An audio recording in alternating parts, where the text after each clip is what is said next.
तो कहीं ना कहीं आपका कहने का मतलब है जो उसमें मारे गए हैं, जो बहुत ज़्यादा पीड़ित हैं, उनके प्रति आपकी सहानुभूति, मुखिया जो आरोपी हैं उनकी भी हत्या हो जाए तब आप सही मानेंगे। दूसरे पार्टी के लोग जो हैं, जो अभी फरार हैं, वो लोगों की अगर हत्या होती तो क्या आप इतना ही बेबाकी से इस चीज़ को सपोर्ट करते नजर? नमस्कार, कैसे हैं आप लोग? मैं हूं अभिषेक और स्वागत करता हूं फिर से अपनी नई वीडियो में। दोस्तों, आज हमारे साथ समानता संग्राम समिति के संरक्षक सन्नी सिन्हा जी हैं। कैसे हैं सर? जी मैं बहुत अच्छा हूँ। जय श्री राम। आपके फेसबुक पे लगातार छपरा मुबारकपुर की घटना के ऊपर कुछ न कुछ लिखा हुआ देखा जा रहा है और आज आप मुझे यहाँ पे मिल गए हैं, तो मेरे कुछ सवाल हैं जो आपको जवाब देना बनता है। जी बिल्कुल, मैं तैयार हूँ। पहले आप ये बताइए कि पूरे घटना पे आपकी क्या राय है, शॉर्ट में बताइएगा थोड़ा, ताकि दर्शक जो हैं वहाँ पे बोर ना हो।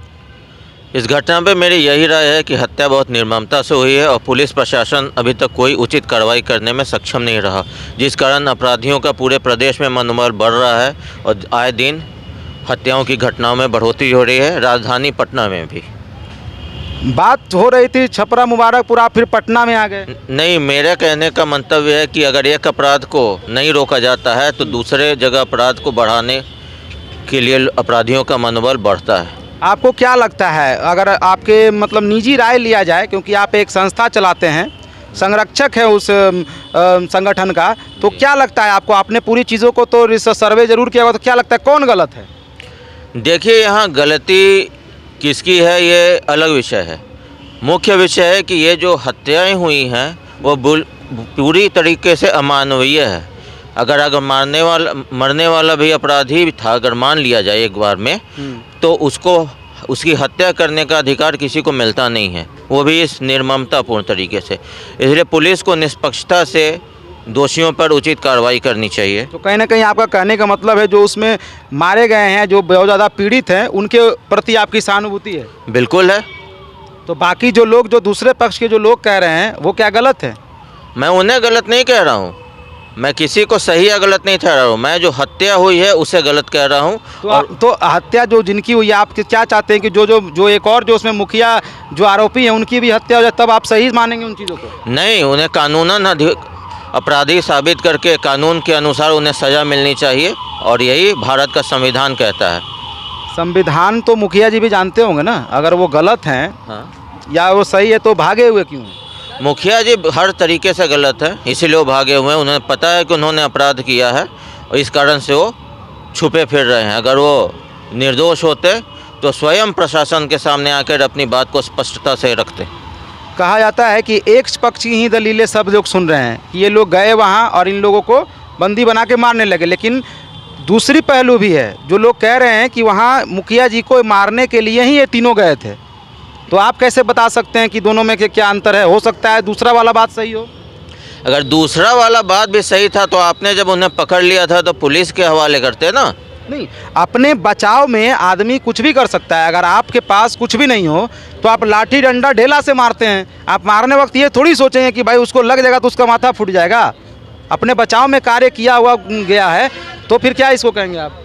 जब 3 लोग थी और सामने भीड़ थी तो ये बात तो स्पष्ट थी कि भीड़ उसे पकड़ के, बहुत था तो 2-4 हाथ लगा के पुलिस के हवाले कर सकती थी।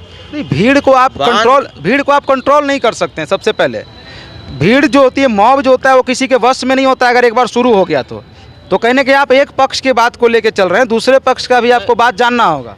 दूसरे पक्ष की बात भी मैं मानता हूँ, मैं दोनों पक्ष में से किसी का पक्ष नहीं ले रहा हूँ। मैं कह रहा हूँ जब अन्य मॉब लिंचिंग की घटनाओं पे दुनिया बोलती है तो ये भी एक मॉब लिंचिंग है। चाहे वो अपराधी था या नहीं था, वो बात की बात थी।